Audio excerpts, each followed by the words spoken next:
It's the real word. It's the real word. It's the real word. It's the real word. We on a mission and that's bringing y'all the truth. You know the problem, but we get into the root. The devil watching, yeah, he always on pursuit. But Jesus is our rock, so we shall not be moved. We on a winning team, so we can't lose. We say facts, cause we hitting y'all with proof. Started from the bottom, now we standing on the roof. As God as our witness, we gon' make it to the moon. When you want the truth, the world be hiding it. This the real word, we providing it.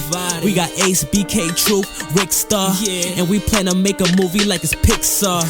We came a long way from the plantation. We just tryna save your souls from damnation. So if you down with the message, tune in every week. It will lead you to the message that you seek. It's the real word. It's the real word. It's the real word. It's the real word.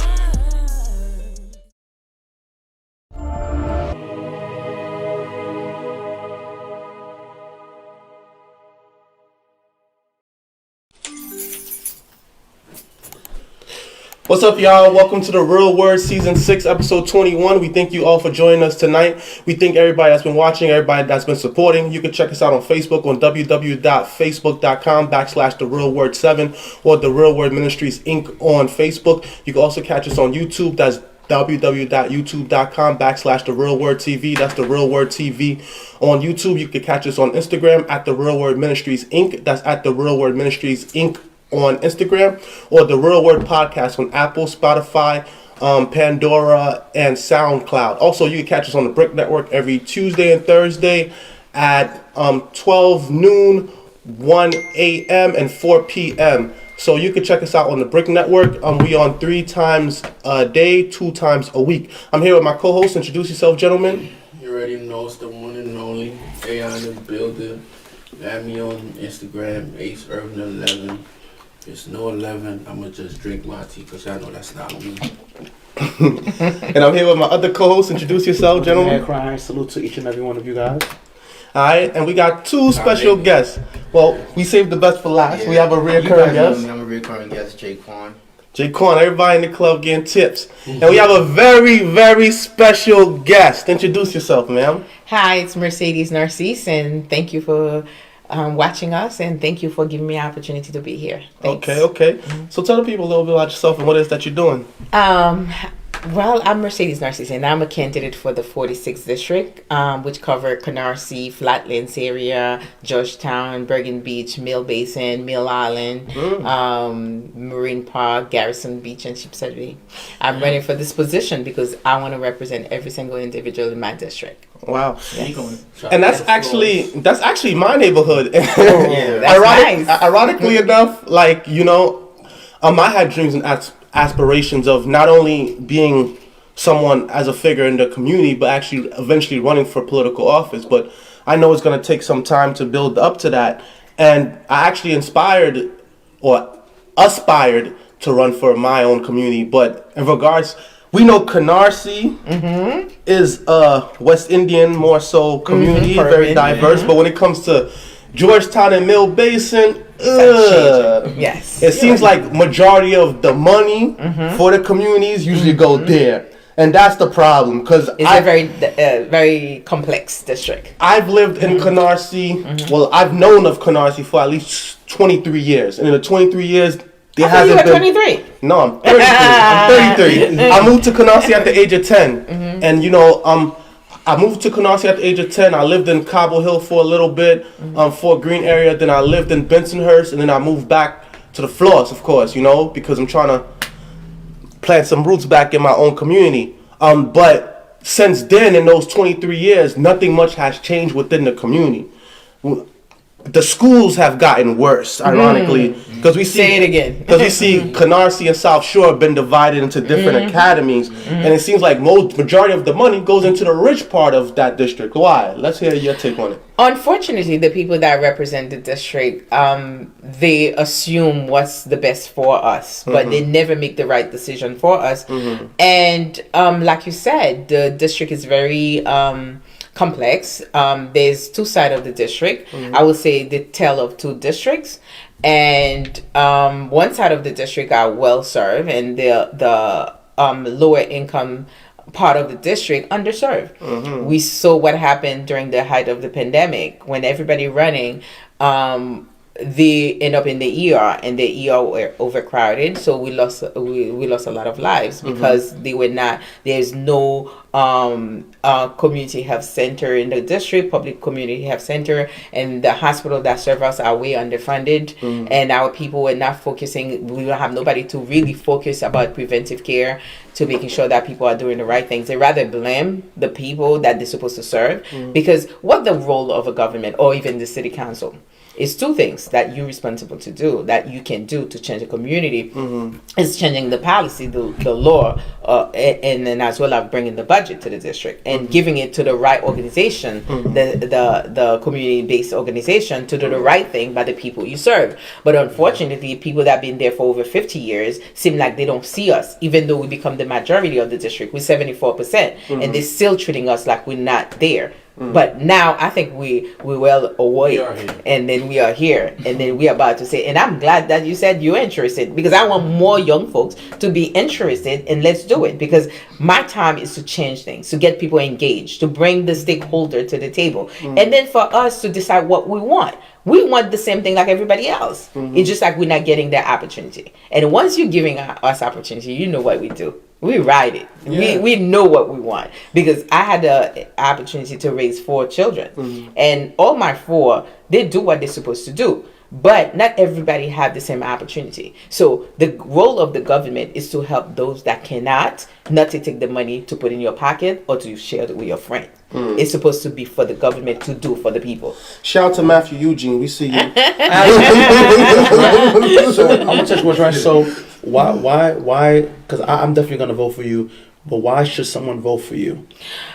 It's purely to represent, because that's why I have a record of doing what I do. It's not that because I want to run for office. What's the record?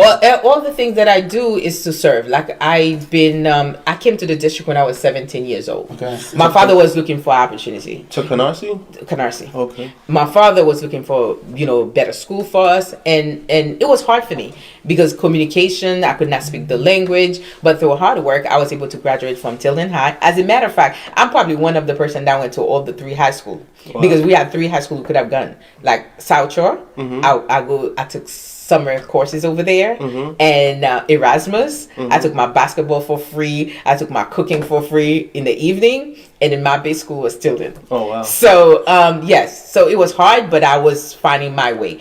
And then through hard work again, I was able to graduate from CUNY University, New York City Tech, and earn my first. Same school as me. Yeah. Oh really? So we have things in common. And then I was able to earn my first degree as a registered nurse. Oh, cool. And then I have my 4 children in the district. I've been fighting for education, not only for my children, and all the schools that I've been fighting for, they're trying to get resources in the school building, like 272, 279, and it's just to create opportunity. And then after school program is a big thing in our community, because a lot of parents cannot do homework with their kids, so you need to send them to academic programs, and then as well as sports, because those are the things that can keep our children engaged. And I've been doing that. And as well as business, I have my own small business. I'm a small business owner. I help and organize other businesses, because entrepreneurship is very important in our community. That's how we move to the middle class and to high class. We need that too. And I've been supporting all the other businesses. I've been part of everything that took place in Canarsie since I've been there. I've been part, and I'm always pushing for the right thing. That's beautiful. You see, even the pier, Canarsie Pier, I was a good instrumental to change that pier, because it was a dirt road, and I said we can do better. But now I need entrepreneurship in that pier, because we can use it for business. We can open new business and make it more creational things for our youth in the community, to get things to to do things, because once they engage. When young people engage, they're not on the street doing bad things. True. I raise kids. I know kids. I mean, I've been around, and I've been a mentor. I've been part of a reentry program. All our kids that end up doing the wrong thing is because they're not getting opportunity. And I know that. And that's the reason, because I'm a fighter. I stood against, you can see, I don't know if you read the paper today. The men, I don't know if I can curse it. I think the men told me a curse word about me. Like we all that fighting back, because he say, What's the word? No. It's in the newspaper. Haiti liberty. The men bleep me.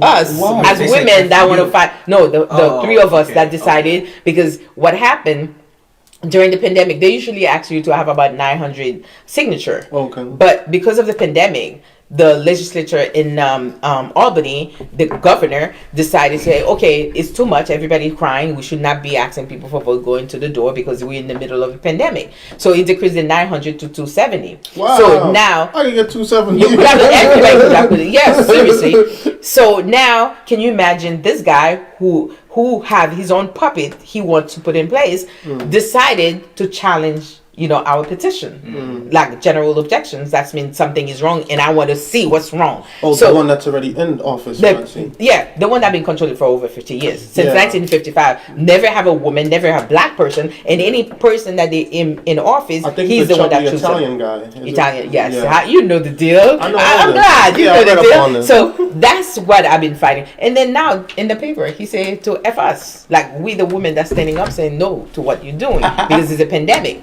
So why are you talking about this only 270 and then we give 1,200? So why are you fighting us? So, but you know why?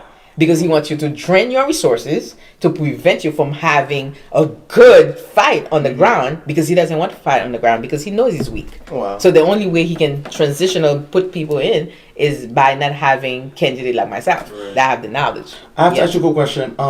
Why is it important for us as individuals to be involved in our community? Why is that very essential? Very important, because if we very involved, this guy would not be able to get away with so much in our community. Yeah, we'll have the resources instead of him putting the resources where he wants to, because he will force to do the right thing by the community. But when we're not active and engaged and demand because we have power as people, and we letting people use our power. And we saying, oh, I don't want to be bothered with the election. It's a bunch of crook that's an elected official. True, because if you let it happen. Me, I can come out and say I'm running, and because I know you don't have jack on me, I want to run. You cannot stop me. And I believe that's what hurt them right now, and they want to fight, and they're going to come. They said it's big guys ring, and I want to get in it. So I believe that this is the moment. This is the time for us as a community to fight together, and we can get anyone to be elected. We're 74%. Come on now. I personally, I've done a lot of things in my professional career, and then even at church, and even with a lot of different things. And I feel like the only thing left for me to do is gain political power. You said a lot of things. One of the things you mentioned was the Canarsie Pier. I remember Canarsie Pier was a main attraction in Canarsie back when the population wasn't 75% us. And then there was something called white flight, for those that don't know. When I first moved to Canarsie back then, it was still a mixed population in there. And we had a song at 279, the elementary school, 279, best school in town, 279, best school around.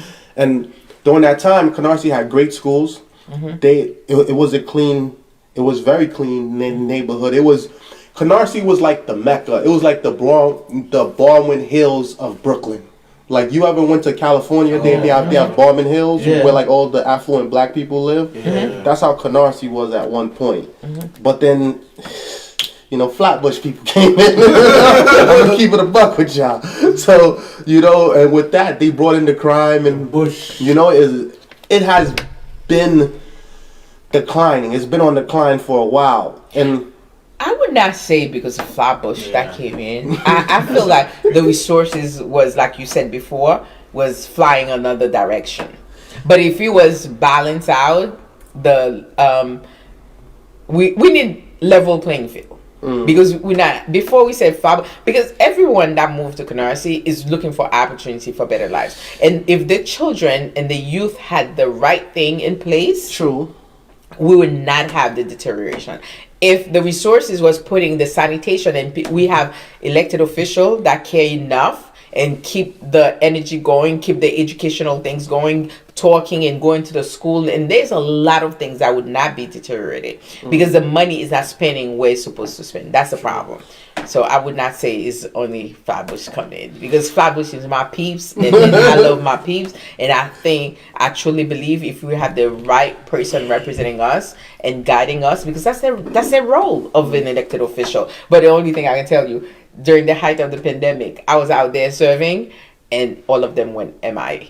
Who's that? All the elected officials, the people that's supposed to serve, they're all gone. They said that when the virus was really rampant at that time, he said that Andrew Yang brought his family up to Poughkeepsie. He pulled a Ted Cruz, so we know that we're not definitely not gonna vote for him and everything like that. So we respect every leader, every leader that was actually out here in the community, in the trenches, helping people. We give a shout out to them and everything like that. I wanted to actually another thing, right? So, why is it very vital for young people to get involved? Young people are there tomorrow. They have so much to offer. That one of the things that make me successful with my children is having the conversation to learn from them, because they have so much to offer. As a matter of fact, with technology, they're more in tune with everything that's going on because it's at the tip of the finger, and they have. Because if we said they are the tomorrow and we're not giving them the opportunity that they deserve, then how are we going to change things? Because you have the energy, you have the brain, you have everything you need. We just have to nurture our young folks, give them the access. Like I said, even my goal is to work closely with unions that have money, the budget, to see how we're going to go back to vocational skill in our school building, because not everyone wants to be a doctor, but they can do so much with their hands. They can do so much with creating. We need to create their mind, give them the technology and the opportunity they deserve, and then we're gonna create a better world, because you have so much to offer, guys. And if we say you the tomorrow and we're not giving you anything, it's just like Dr. King said, with the bootstrap, and then you don't have no strap, you don't have no boot. How are you gonna move? Oh yeah. How are you gonna uplift yourself? Yeah, you're right. But what's your nationality? Haitian. Oh, Proud Haitian. my Say. God. I know y'all gonna say that.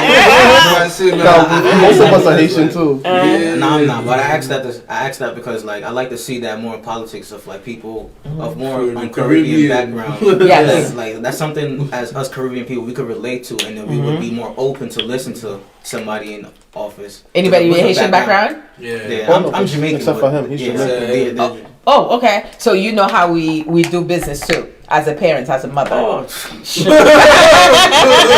We don't play game. Like my kid said, me, I don't hit, I don't do all that, but I have the kind of silent treatment I give you. So I be nice with you and everything, but the minute you cross the line, you can be at the table talking, everybody talking, I will address everybody and leave you alone. And that's the scariest. And then that's the scariest part of the job. My son told me that. My son told me that was the worst mommy when I was growing up. Because I know how to speak it. You do something wrong, you know you do something wrong, because I'm gonna be sitting there talking to everybody, and every time you talk, I'll be like, That's a Caribbean way. You know? I mean, it's better to do it that way. I have to ask this, right? So sorry to cut you off. When is the are you gonna have any debates? I don't know, because the person that's supposed to kind of trying to control things in the back end, actually they're the one that holds most of the organization that functional in our community, and their candidate, I'm not so sure, but I would love to but I would like to have it like New York One or something, where people are not trying to play game, because usually they play game with this kind of debate, putting the question, trying to play little things, having the folks in the room, bringing them and making noise, and I don't like this. This is not structural for me. Yeah. I want real debate where we kind of debate on issues and what you plan to do, not playing game, because all the games, I'm tired of them. So that's why I say I'm not debating, because if I'm a front runner, right?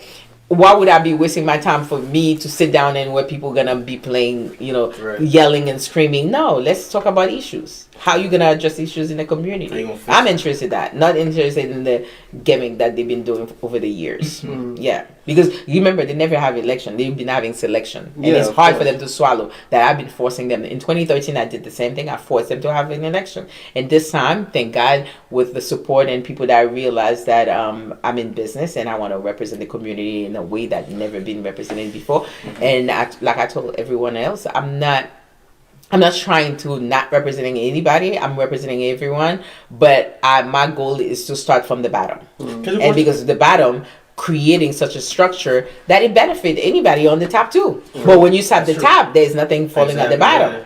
Do you feel like you're getting more support now than before? Oh, I never had that support before. Before it was just like me and my little team that tried to do things. I didn't get any endorsement from any union. I didn't get even our friends that I just say I was talking to. Everybody was like that because they didn't know how the community feel, right? So everybody was like, I'm not touching because this is a big structure. And guess what? I ended up having 6,000 votes, and everybody said, "Oops, she could have been elected." I said, "Yes." I'm telling people that I had 6,000 votes. 6,000 people actually left their house. Yeah. Don't know what Mercedes can do really, but based on my history in the community, being active, being advocate in the community, but people in the office could not believe that I could do so much. They keep saying I was gonna have 500 votes, 1,000 votes. They don't know that you were doing the groundwork from there. No, they did not know. So now that's why I ended up having so many support so early. I have 32 BG, 1199. I have 21 and 21, a bunch of women that want to decide that say they're gonna put together and making sure that women get elected. 21 city council member in 2021. So I got the endorsement early. I got DC 37 local 924. I have 1199 I said, and I'm looking forward because there's more that call me that they're gonna endorse me this week. And I have so many clergy people that are active in the community that endorse me. I have elected official like Nick Perry, which is a assembly member for the 50th district. We cover about 1/3 of the district. And I have Corey Provost, which is a district leader that endorsed me. Former Congressman Ed Town, who used to be the congressman for the area where I am now. And I have Darrell Town. So there's many more coming. Like I'm in conversation with higher power in the level. So we're doing good. And the people are very engaged. Like before I came here, I was on the street. I love to talk to my people. I love see that, definitely. Yes, I'm excited. I want to ask you, when you get elected, what's the first thing that you want to do? The first thing I want to do is talking about our healthcare system. We lost too many lives for no reason. A focus on how we can put using national houses and put healthcare center in there, but trying to get the mobile unit to come, because my platform is about public health. And public health, specifically, I want to touch housing. I want to check housing, and we have to make sure that people that work in their district, in the community, they can live in their community. They don't have to be pushed out. And any new development that come, I really want to have 20% set aside for the homeless, because the homelessness need to be addressed in our community. It's not as visible as other places, because you have people that's 30 years old in their mother's couch. They should be having their apartment, and overcrowded of apartment. We're talking about COVID. That's how COVID hit us hardest, because you have so many people living in one place because they're forced to, because they don't have no place to go.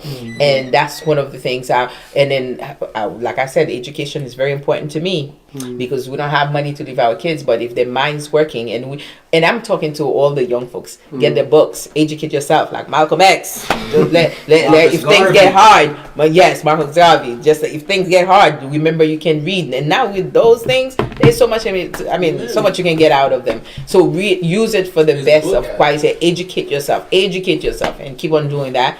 And that's where I said about public health. Amazing. Yes. You brought up housing. Ironically enough, I've been working for the Department of Homeless Service for the last so we 6 have to years. work. You see, you have so many things that we have to do together. So, one of the things that I've done during my professional career is, I don't know if you're familiar with City Feps. City Feps is the city voucher that Mayor de Blasio actually brought out, because the homeless population was so high during the time. And I think about 6 years ago I met him because I was working for Home Base, the homeless prevention unit, and they needed someone that was well versed in housing to explain to the mayor actually the mandate that he was putting out, which means the mandate that he was putting out, he didn't really understand it himself. So I had they do. So I had to explain to him what City Feps was and how City Feps was working, and was it effective. It's not effective. It's not effective now, because right now it only covers $12.65. That's what I was $12.68 for a studio or one bedroom for a single person. We know in Brooklyn you can't find that nowhere. Maybe in the Bronx if it's like a little closet, but it becomes rhetorical, or should I say retarded, in a sense that you have all these people in the shelter, right? So you're willing to pay $1,268 for an apartment, but only $800 for a room. If I'm a landlord, I'm gonna take the $800 for the room, but that drives the price of the apartment because now it's $800 per room. So every room now is $800. So that's how the whole housing market done went up. That's just a Band-Aid program because there's no more Section 8. You would have to be grandfathered into Section 8 to have Section 8 because new applicants can't get Section 8 now. And Section 8 is the only one really that's paying market rent value. That's right. So it's like these people in the shelter just being recycled, and HRA is paying the hotel a day for every person that's in these hotel shelters, which means the shelters are making a killing. They're making at least $250, $280 per person. You know, math. And people, that's a lot of money. And people on the inside, if you know somebody, all right, let's say for example, I know somebody on the inside. You know somebody that owns a hotel. He knows someone that works in that hotel that's close to the owner. I have a nonprofit, or I know someone in DHS. We could come together and off each person that's making that you making $2 something off of. Give me $50. Give you $50. I'm still making $100 off a person. These shelters hold between 80 to 100, 150 people per shelter. So you times that by 200. Yeah, that's so a lot of money. That's the hustle, you know. And then we know the real estate agents got the hustle over the houses. So what are black people left with? You know, you say you are One of the thing I realized too in the voucher, it's most landlords don't want to take the voucher. They don't. So therefore, it's kind of like make it hard for someone to get a voucher. There was some story, I think it was City and State, where they pose themselves as being a person that was just regularly gonna rent, and they tell them yes, it was available, their apartment was available. The minute that they talk about voucher, even the person who was working willing to put the difference, they kind of like it's already taken, but we know it's a lie. I think they set them up for about 2 different landlords or 3 different landlords, the same thing happened. So is there a problem there? It's like a you stigma said, attached. it's a stigma attached because how we keep the family. So now, like you said, you touch a point with the hotel, is we have to see what is more efficient in terms of spending, how we spend our dollar. The waste is very important for me to look at, because if we can take out some of the waste things that we have, if we want to help Joe and Mercedes, we have to be real about it. We have to see the cap. Like, you spend this amount for this hotel room. The person don't even have the basic needs in the hotel room. You know, they have to go downstairs. They have to. But you can pay an apartment. That's true. But don't forget. And I like to keep things real too.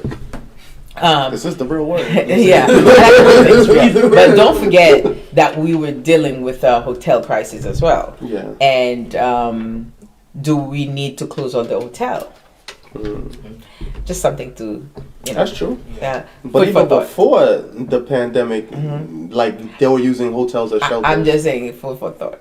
So how are we gonna do that? So how are we gonna make sure that we represent the people that it needs the most? So once I sit at the table, being part of the conversation, there's a lot of questions that I have, and I truly want to see things change for our community. We are losing too many young folks, and that kind of want to give up to life because they're not getting the opportunity. Yeah. So if we can do whatever the budget that we're getting, if we spend it wisely, and then my other thing is trying to get other retirees engaged in our process as well, because if you retired and you get incentive to come to teach whatever your specialty is, I think we're going to get more for our buck too. Getting people that already have knowledge and to support our youth, because we probably I don't have, let's say my budget is about $200, for example, and then I can get a retiree to give. I'm just giving because we need money. Not to let's say $2,000, because I like to put it high. Let's put it a little high. $2,000 for me to do one things for the week. So instead of paying the $2,000, I can get a retiree that still have everything, all the marble in place, that can teach. They would love doing it, and they can mentor, and it would be for less, and I can get many more retirees to do the same work, and then we can be cost effective. That's what I'm talking about, and then for real for our community, and get people engaged. Explain to them what we have. We have $1 million. How the best way we can spend that $1 million to serve the most in our community? How do we do that? I don't think it takes one person to say I'm the leader and I'm the one that decides. But once you have everybody engaged and they feel they are part of the process, young people, old people, they all feel that this is my community, we're going to get more out of it. Yeah. Even cleaning the street. You know, I took my broom to clean my street because I started cleaning all over, everywhere during the pandemic. Everywhere you go to the mall, everything is dirty. I said, no. And I started cleaning them up. And I go to the landlord. I said, I don't want this to be dirty anymore. I'm going to come back. When I come back shopping, they were like looking at me. I said, yes, I bring my team to clean it, make sure it's maintained. And I had to talk to all the landlord, hire people to come and clean. Yeah. You have to, because if you don't put your hands on, people will think, because sometimes they look at me from distance, they think by my car or by the way I look, like I don't. No, my hands on. I hands on in everything. Yeah. You know, I'm a nurse, so yeah. To make sure people work. Trust anybody in power when they're hands on, when they're on the ground physically. Yeah. Those are people I stand behind. Like, you have to be. If there are people who's accessible, who could feel what the people feel on the street. Those are people I like. Because they know what's going on. Yeah. That's the way I feel too. That's the reason I don't want nobody to represent me. You're not a part of my community. You cannot represent me. You cannot feel my struggle. So let me ask you a question. Are you conservative or you're liberal? What do you mean by liberal and conservative? Okay, well, traditionally, the liberal people are traditionally Democrats, and the conservative are generally Republican.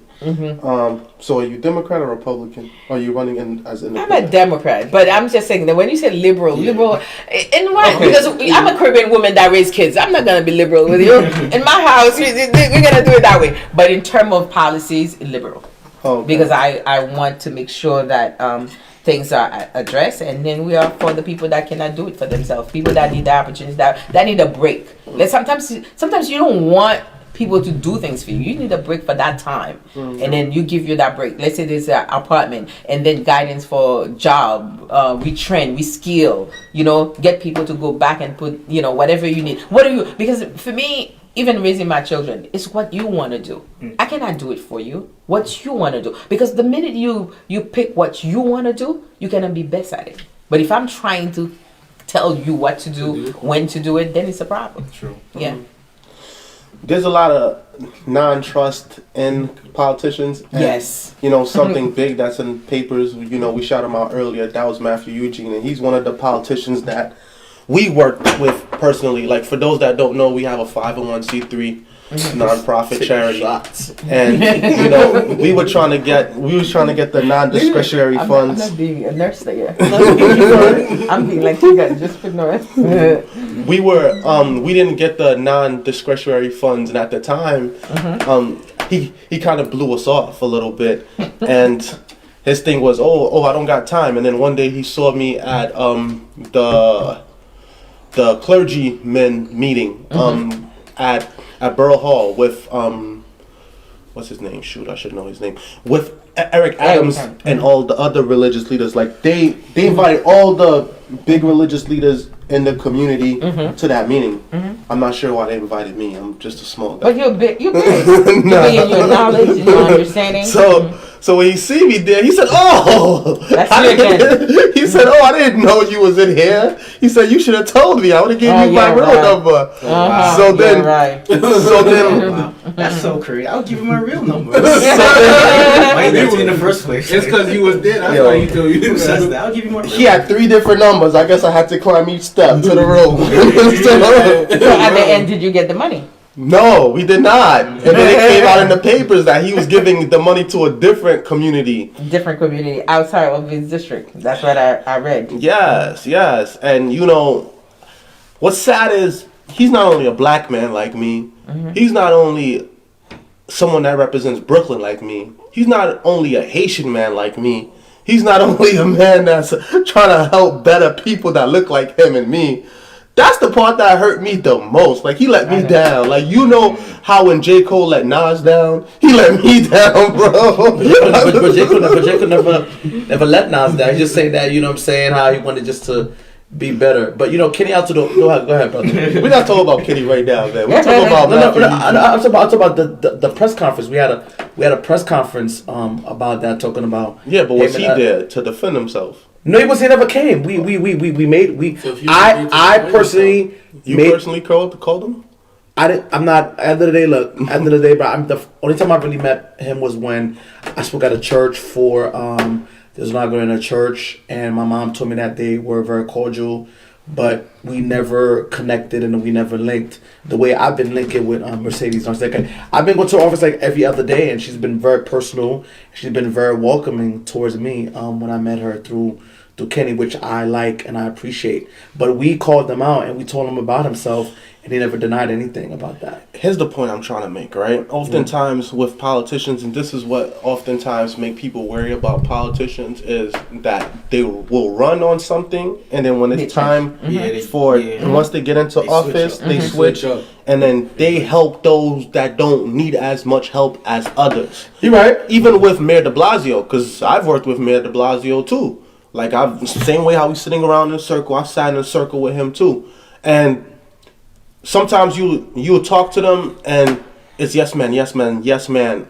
Like they'll yes you to death, and then when it's time for you to pick up the phone and ask them to help you with something, nothing. And with the ball, they just push it to someone else. And this is something I learned even in church, with church politics. Like, how sometimes you're in church and you're trying to get something done. Yeah. And I'm still the director of a department. Everyone within my department, as in my staff and the youth that's under me, they think I have all the power in the world. What they don't understand is I sit in a committee with different board members, and on top of that, there's the elder committee, and then on top of that is the pastor. On top of him is the conference, and on top of that is the general conference. So it's the same thing. It's levels. It's the same thing with politicians. We started off with Mayor de Blasio. He said, "Go local." I went to Eric Adams. I sat with Eric Adams. We sat in his office. We sat with him one time too, with his assistants. Yeah. They said, "Go local. Go more local." We went to I went to Matthew Eugene. I sat down with him. He was like, I don't have time. So I went back up. And then when I went back up, that's when the people, I don't want to say people down, but other people within the triangle was like, "Oh, I didn't know you was up. I thought you was down." So it seems like you only get respect from them when you bring something to the table before they even break you off something at the table. If you take the responsibility to serve, that's why I'm telling all my young folks, go and Google people, track them. There's a track record. Because a lot of people just come to run for office when it's time to run for office. Because I have someone right now, I don't want to call her name right now, but if you've been to almost 11 places in 5 years, and then you want to run for office, you're not consistent. No. So I cannot expect any good things out of you. But if you're lying, saying all kind of things, and anything that people, and I watch them, is anything that they know out there that people in need, like say, they're talking to a community that need their help, their guidance, but they're lying. Yeah. And you sitting there, you say, how this person gonna be elected? And if that person elected, this is what they're gonna do. These are the things that we need to look at. How long that person been working in the community? Because if that person just come to run for office, you know that person is lying. Yeah. You never see that person on the street. It's all about themselves. They're not doing anything, because people that want to serve, there's a track record. Are you serving for the people even you're not getting anything out of it? How many people that traveling the world that doing certain things when they, you're not getting anything out of those folks? Right. This is important. There is track record. We have to check people out. Don't be like giving your vote. That's what I tell everybody now. Honey, I want you to check me out. Google me to see my work. Because you see what you like, then we talk. Because a lot of people are going to come and tell you, yes, I'm going to do, but their track record show you they never done anything but for things for themselves. Track record, bro. They don't have nothing to check. Nothing at all. What job that you get and you don't have a good resume to get the job? Shoot, the president. Like Andrew Yang. If you don't have no record, why would I give you a chance? Because a lot of them, give me a chance. No, I'm not giving you a chance until I know what you do. Because before I knew so much about politics, me too. We are the same shoes. I don't like politicians because there are a lot of them. But I'm running for office. Am I a politician? No, I'm a servant. I'm a nurse. I give my life going to people's home. That's what I've been doing. Whether I go to pink houses, I go to Bayview houses, I go to Ship's Head. I never need escort, by the way, because my kids think I'm crazy. They say, "Mommy, good in every hood." I'm good in every hood. And then I've been to everyone, and I go at nighttime, I go daytime, I go, because guess what? The young folks know when you're lying. Yeah. That's why I love young folks, because they know when you're lying. Yeah. Because if you have their back, they can see you, they can read you. And then when I talk to them, they know that I care. It's coming from a caring aspect of it. Yeah. So that's why I never be afraid of the street. I never be afraid. My kids say, "Mom," and I will see them on the stop, on the train, and I will stop you and talk to you if you're doing something wrong. Even you're not my kids. You don't have to be my kids for me to tell you what you're doing is wrong. So I tell you, "Hey, babe, what you're doing is wrong. You're not supposed to." They look at me, some of them whispering, and I say, "Sweetie, don't do that." And they would be like, "Okay." I haven't seen one young person that disrespect me, because it's the approach. I come with a cross with the love, and you know that I mean it. I'm not faking it. So when I go to the housing, so I'm gonna see somebody and they go into their, young folks go into their own thing, and I say, "Excuse me, hey, all of you, is that school time? Anybody in school? What you are doing here?" And they go like looking at me like, I say. And then I usually give the name of the client I'm going to see. I say, "Anybody knows Miss So-and-so? Can you come with me? Because I need help to go upstairs to kind of diffuse whatever they're going through." Some of them, they look at me like, you're a home nurse. Yes, I used to do a home nurse. I used to work for ER at Amherst Hospital. And then I used to do visiting nurse services, girling home care, and I did a little of Brookdale. So that aspect of my life is not politics. It's real pure. I want to change in my community. That's beautiful. Think you had a question, Ace? Oh, no. I had a question. Okay. One thing, one question I would like to ask: why that district out of all districts? Because that's where I am. Oh, okay. I lived there I came when I was 17, and I want to see the change. The same thing that I saw, like you saw. You said I got a chance to see it as well. I want to see it back, and I believe in my people. I believe that we can do better. Do you think you have a chance at winning? Of course. Oh, no doubt. 74%. No doubt. I work the train, I work the churches, I work everywhere, and I need all of you, by the way, to start volunteer, because this is our chance.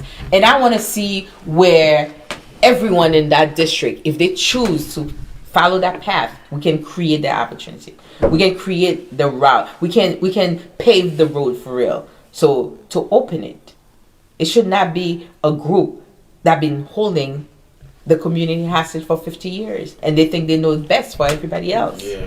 That's not fair. No. So we never have a chance at representing ourselves to fight for our own and to make sure the budget. And you know what? Something Michelle Obama said. She's like, that's the only race that we were always ready to forgive people. We were always ready to work with people. Like it's people that have problem with us. So the minute that we have a chance, and some of us sometimes forget where we come from. That's the problem I have. Because some of us kind of like forget. You can be working with everybody else, but you have to remember where you come from. Oh, exactly. Yes. And there is you don't have to be afraid when you know you're doing the right thing. You already know where you come from. Yeah, know where you come from, and do it with a passion and compassion. And once other people see that, and nobody, if I ask you today, would you stop at the bottom? Would you want to help this person, this school that don't have no technology? Nobody gonna say no. They're not gonna. But if you think you have to kiss to them and give them everything, they will take it too. But if you reason with anyone and say, this is the situation, this is what we need to do as a community, nobody gonna say no to you. You said one of the things that you're big on is education, right? And a lot of people are feeling like college is no longer relevant. A lot of people are feeling like college is a waste of time, a waste of money, a scam, a hustle. What do you say to those people? That's why I want all CUNY to be free. Oh, yeah. In our community, I'm going to push for CUNY. I don't know how much I can get it to get free, but that's my whole goal. Because CUNY should not be paying a lot of money, especially for parents that make a certain range. We have to look at the cap, how much money you make, and then CUNY should be free for you. It was free at one point, right? It was free. Yeah. And then we can bring it free. And most country have it free. School, it was free. And most country have the first degree for free. So why not the big US we're talking about? Why don't we structure that? Especially in the black and brown community. We've been suffering so much. The inequities is almost, I mean, I cannot even talk about it. If there isn't other word for inequity, I would want to use it. So now we're fighting for equity, and pure and simple. We want that opportunity. When they start charging for CUNY? When is that happening? I think obviously when more people started going. Whenever we start trying to catch up with any game is changed. That unfortunately, that's right. Even in business, the minute we kind of trying to do something that things will be going forward. So he's basically saying, I hate to say that, but that's what. When we start getting involved too much, as black people start going. I don't want to put it that way, Pastor Sanders, but that's what it is. Unfortunately, the minute we start to get to any business, any entrepreneurship, listen, a business started right now, right? Let me give you an example. Childcare, like home childcare base. The minute a lot of black people start doing it, hell sure, then there's no money in the budget. That's what we start trying to do social daycare, but a lot of people already structure it. The thing about it we don't get, that's why I'm having problem with a lot of people that represent us too. If you know for sure, because how money goes and policy change, if there is something that happening and you representing a black and brown community, you know there is a new wave where the money gonna go. Why don't you call your community and say, you know what, you know a few business people, like, you know what, this business, this is what's gonna, that's where the budget gonna go. So structure yourself, you need to do A, B, C.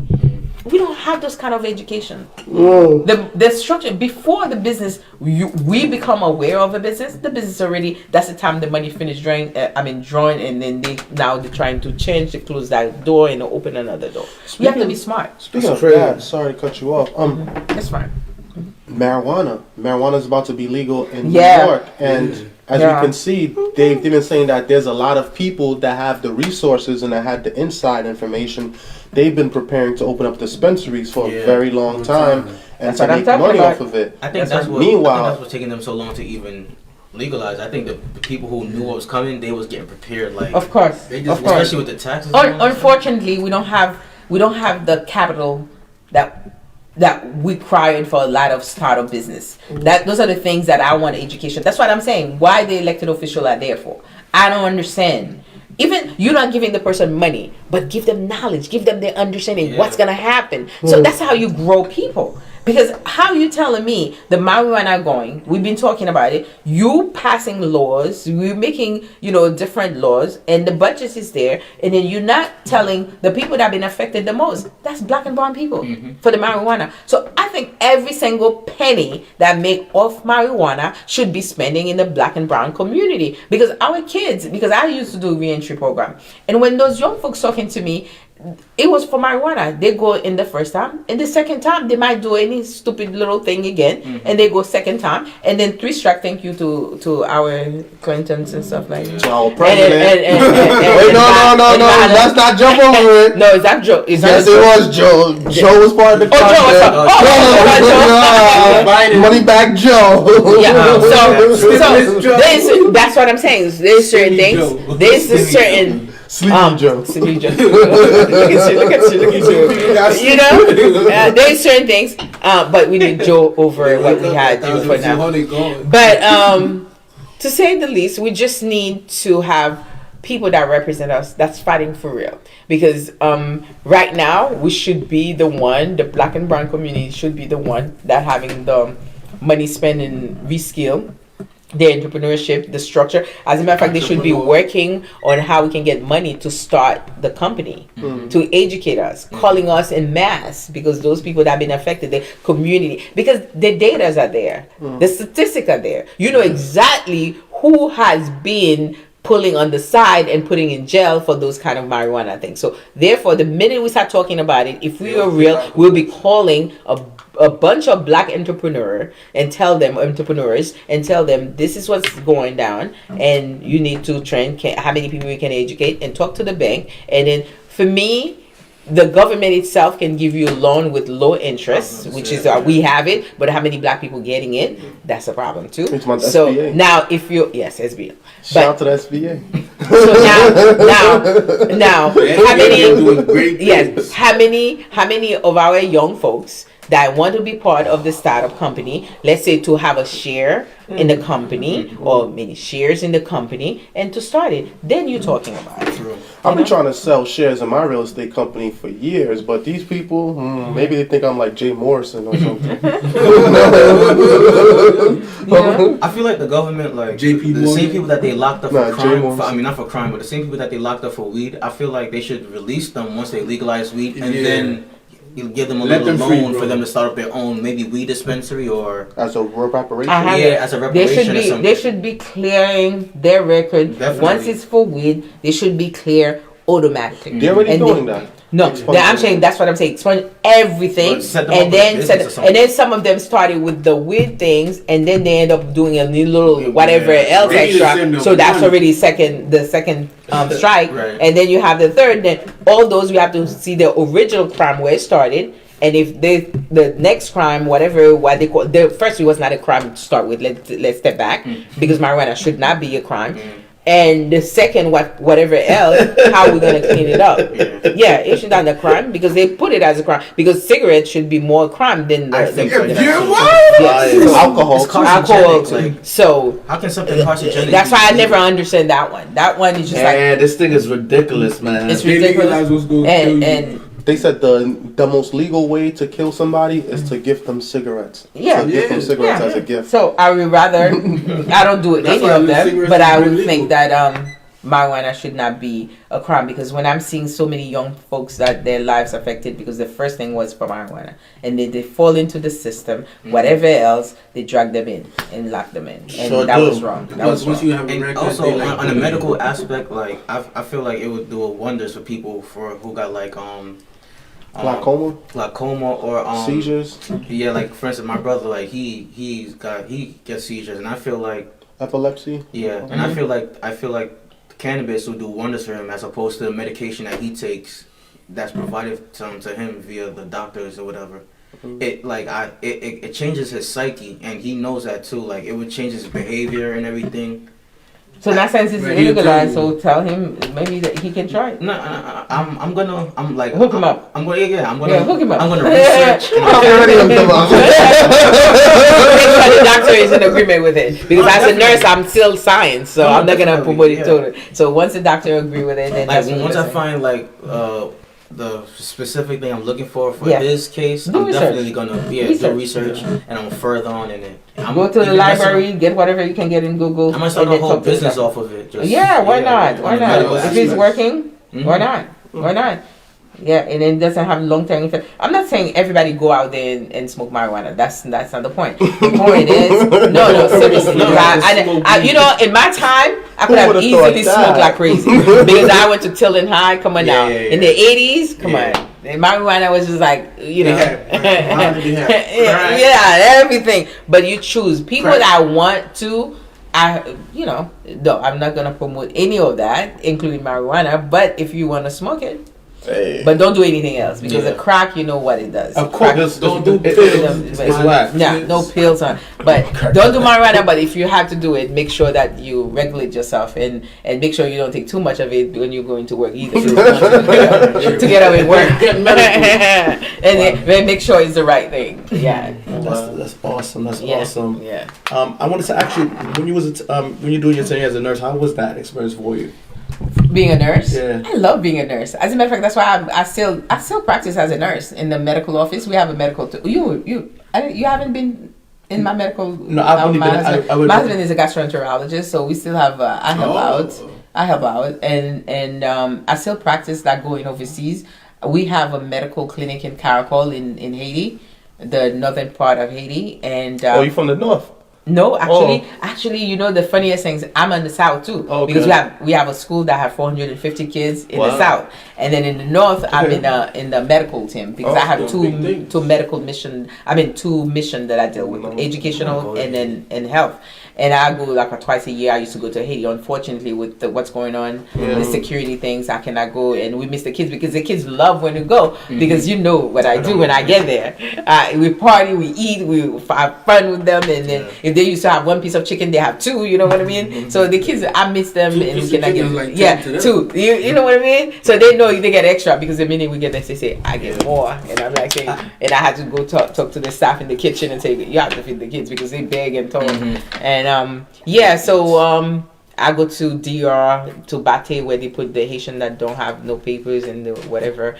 And I go to St. Vincent, different places that need my help. So whatever I can do. Because I actually believe the world is made for us to help each other out. Of course. We have brothers and sisters keepers. And we're not taking the role in society. We rather the greed and stuff like that. That's why a lot of people always say, because I never complain, because I will always say I'm blessed to be alive. That's true. That's an opportunity. Look at this pandemic. We could have been all gone.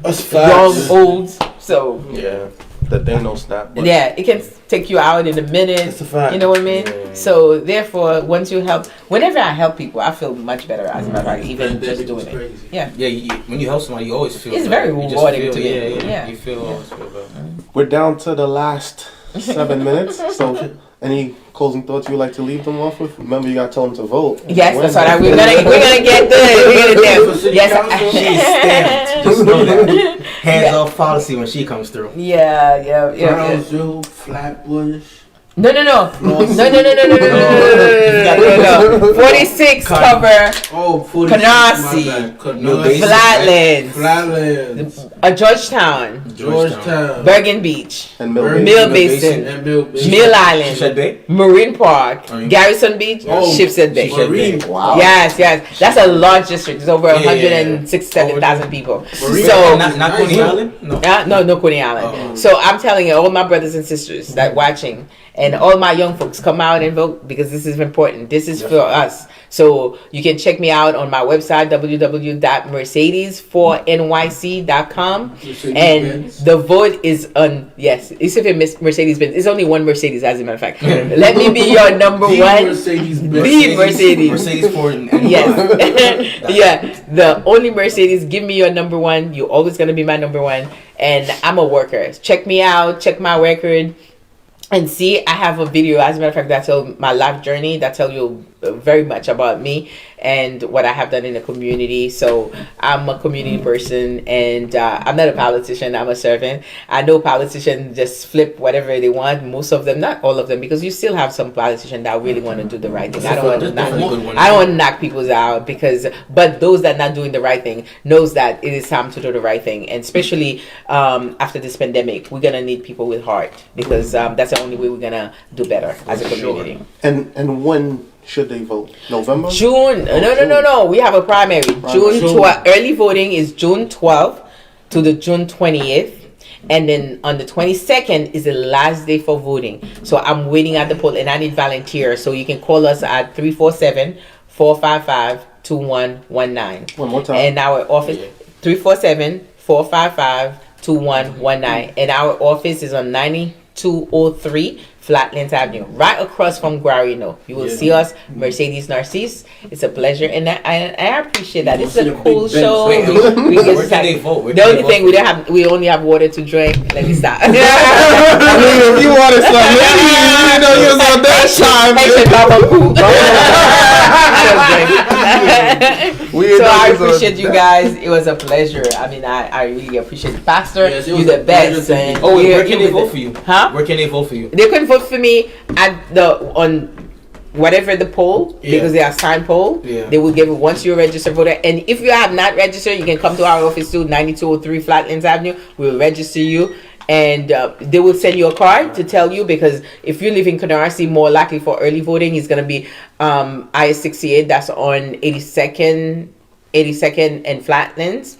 And or if you live by the Seaview Village, you're probably on by Vandalia.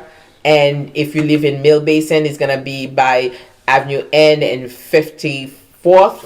And then if you on the other side by Shipshead Bay, you're going to be somewhere on Avenue O, I believe, or P. So they will send you a card too. And if you're not so sure, you can check my poll site.org. and then you enter your address, and they will tell you which post that you're going to be using. Right. It's a public information. So, and if you're not so sure, just call us at 347-455-2119, and we'll let you know. So it would be a pleasure for me to serve my community to the fullness and look for the equity we're talking about. Equity.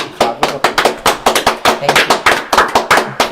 This was a nice episode. So this was The Real Word. I don't know if you guys have anything y'all want to add, or y'all good? Amazing. Life come with a price. Okay, good. So we thank you for watching. We thank you for joining us. We thank you for all your support. You can stream us on YouTube, on Facebook, on Instagram, on Spotify, Pandora, Soundcloud, and Apple Podcasts. You can catch this episode. You can catch the reruns.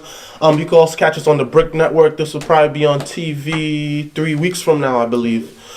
So we thank you all for watching. We thank you all for supporting. We thank you all for tuning in today.